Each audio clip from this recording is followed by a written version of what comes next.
Assalamualaikum warahmatullahi wabarakatuh.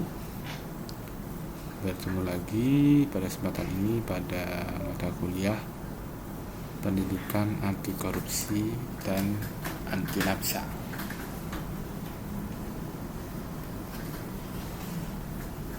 Baik, pada kesempatan kali ini kita akan belajar mengenai teori-teori penyebab korupsi atau faktor-faktor penyebab korupsi. Jadi, korupsi ini terbagi menjadi beberapa teori, ya. Teori 1, 2, 3, 4, 5, 6. Ada 6 teori yang berkaitan dengan korupsi. Baik, akan saya jelaskan satu persatu. Yang pertama adalah teori korupsi Jack-Boulogne teori, atau dikenal dengan Ghosn teori. Di sini adalah faktor-faktor penyebab korupsi adalah keserakahan, kesempatan, kebutuhan, dan pengungkapan. Di sini keserakahan berpotensi dimiliki setiap orang dan berkaitan dengan individu pelaku korupsi. Ini organisasi, instansi, atau masyarakat luas dalam keadaan tertentu membuka faktor kesempatan melakukan kecurangan. Faktor kebutuhan erat dengan individu-individu untuk menunjang hidupnya yang wajar, dan faktor pengungkapan berkaitan dengan tindakan atau konsekuensi yang dihadapi oleh pelaku kecurangan apabila pelaku diketemukan melakukan kecurangan. Nah, ini menurut teori Ghosn. Di sini sikap korupsi itu diawali dengan adanya sebuah keserakahan. Keserakahan ini yang harus kita kontrol, ya. Kita kontrol sebagai umat manusia, ya. Secara harfiah, keserakahan ini pasti ada di dalam diri setiap orang. Namun, bagaimana kita cara memanajemen keserakahan ini, ya? Ini keserakahan. Nah, keserakahan ini kait eratnya dengan iman, ya. Ketika seseorang memiliki iman di dalam hatinya, ya, tidak selalu iman dalam tanda kutip Islam, namun iman ini yang membuat keserakahan dapat terkendali di dalam diri setiap manusia, umat manusia, ya. Karena keserakahan ini merupakan sifat dasar dari manusia. Setiap manusia memiliki keserakahan, tapi yang terpenting adalah bagaimana kita cara memanajemen keserakahan kita. Karena keserakahan ini berkaitan dengan nafsu. Setiap manusia memiliki nafsu, maka sedikit banyak akan memiliki keserakahan juga. Nah, di sini ketika keserakahan tidak bisa terkontrol dan ada kesempatan di sini atau oportunitas, sehingga keserakahan ini akan menjadi-jadi, ya. Karena adanya kesempatan, keserakahan ini akan semakin besar untuk melakukan tindak korupsi, ya. Ada kesempatan, apalagi ada kebutuhan. Nah, kebutuhan inilah yang menjadi pelengkap dari keserakahan dan kesempatan. Ketika di dalam hati seseorang ada keserakahan, lalu ada kesempatan, maka serakah itu akan semakin naik intensitasnya, karena ada kesempatan yang ada dan ada kebutuhan yang mendesak.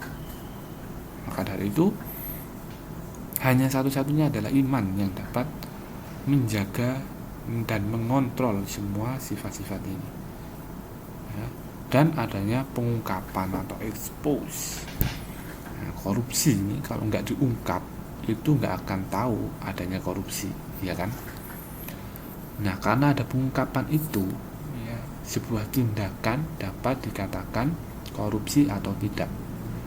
Nah, korupsi itu seperti yang sudah kita pelajari, itu merupakan sesuatu yang dilakukan secara berlebihan atau tidak sesuai dengan peraturan perundang-undangan.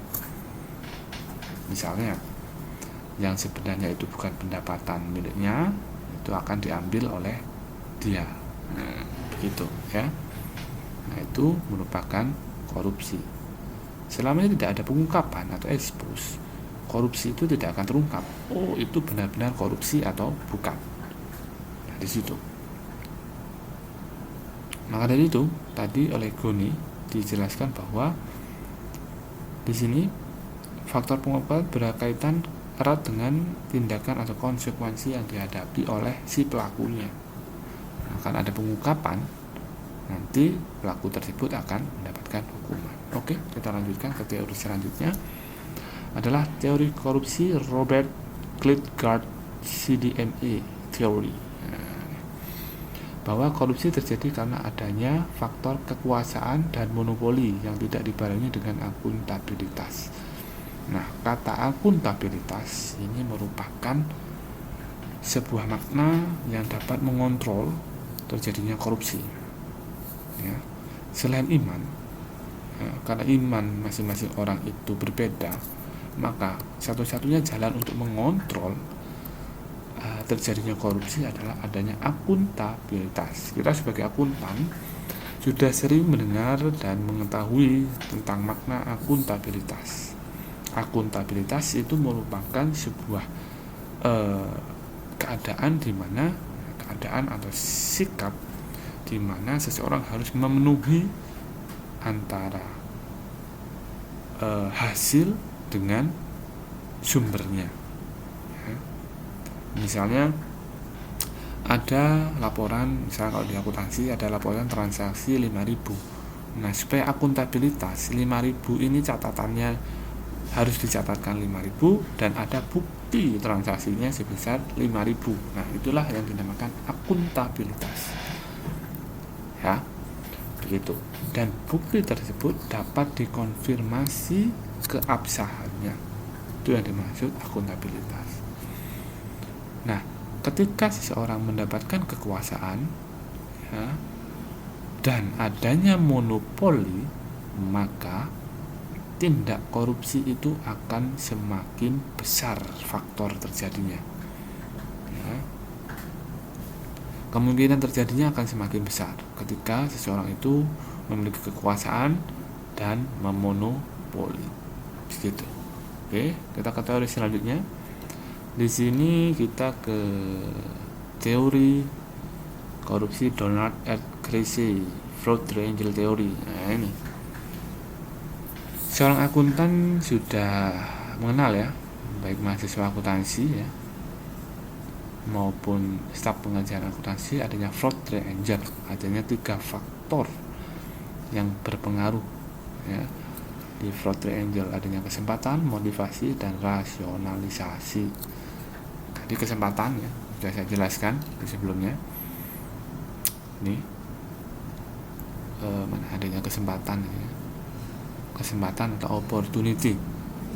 Nah, di sini adanya motivasi juga, karena adanya kesempatan terus memotivasi untuk melakukan tindak korupsi. Ya, misalnya motivasi ini, misalnya ini yang berhubungan dengan rasionalitas, ya, rasionalisasi, motivasi, karena korupsi untuk kebaikan. Misalnya seharusnya ada dana 4 miliar yang digunakan untuk operasional pemerintahan, misalnya. Dana 4 miliar ini itu oleh pimpinan secara tidak sah, yang 2 miliar diperuntukkan untuk dana sosial. Nah, ini adalah rasionalisasi bahwa 2M ini memang tidak digunakan oleh si pimpinan, namun tidak sesuai dengan peraturan yang ada. Maka 2 miliar yang untuk dana sosial ini merupakan dana korupsi. Tapi apa yang memotivasi? Adanya motivasi seorang pimpinan untuk membantu masyarakat, misalnya. Nah, ada rasionalisasi, saya rasa tidak apa-apa. Dana 4 miliar ini yang separuhnya untuk dana sosial. Namun ini peruntukan 4 miliar ini itu untuk dana operasional pemerintah, misalnya. Seperti itu, adanya motivasi dan rasionalisasi dirasa tidak apa-apa, tapi berdasarkan peraturan itu tidak boleh, tetap itu dikatakan korupsi. Oke, kita lanjut ke teori cost and benefit model. Nah, menurut teori ini, korupsi terjadi jika manfaat korupsi yang didapatkan dirasakan lebih besar dari biayanya atau resikonya. Nah, ini yang penting. Dari teori ini kita diajarkan bahwa hukuman seorang koruptor itu harus memberatkan si koruptor tersebut. Ketika korupsi atau koruptor yang mengkorupsi dana miliaran rupiah dan hanya dihukum 5 tahun, sedangkan ada seseorang yang mencuri ayam dan dihukum sama dengan si koruptor 5 tahun juga. Nah, di sini akan ada ketimpangan antara cost and benefit. Nah, benefit yang didapatkan oleh koruptor berapa? Misalnya 5 miliar. Benefit yang didapatkan oleh si pencuri ayam adalah apa? 1 ekor ayam atau hanya dihargai Rp25.000. Nah, costnya sama-sama dihukum 5 tahun. Nah, di sini ada ketimpangan cost and benefit. Jadi kan lebih baik korupsi 5 miliar daripada mencuri ayam 1 ekor. Istilahnya begitu. Nah, itu adalah ketimpangan cost and benefit. Ini menurut model ini, ya. Jadi yang selanjutnya ada menurut teori willingness and opportunity to corrupt. Korupsi terjadi jika terjadi kesempatan, benar, peluang tadi ya. Adanya peluang ini karena adanya kelemahan sistem, pengawasan kurang dan sebagainya, dan niat dan keinginan. Ada motivasi tadi ini. Adanya niat kejahatan, bukan ini katanya ini dulu ya, Bang Nabi. Bang Nabi masih ingat zaman dulu, ingat kejahatan tidak hanya karena adanya niat, tetapi juga adanya kesempatan. Nah, ini yang harus dijaga. Bagaimanapun tadi ya, sifat dasar manusia adalah serakah. Yang dapat mengontrol adalah iman. Nah, iman ini tidak tahu besarnya berapa masing-masing orang. Oleh karena itu harus ada penjaga dari korupsi, yaitu sistem dan pengawasannya harus kuat dan ketat untuk mencegah terjadinya korupsi. Tidak hanya hukumannya saja yang berat, tapi harus adanya sistem dan pengawasan yang kuat.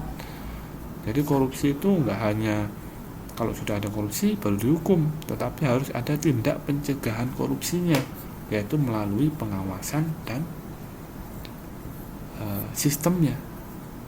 Sistem yang menghindarkan dari tindakan korupsi. Gitu. Nah, di sini adalah berdasarkan motivasi pelaku. Nah, di sini berdasarkan teori motivasi pelaku.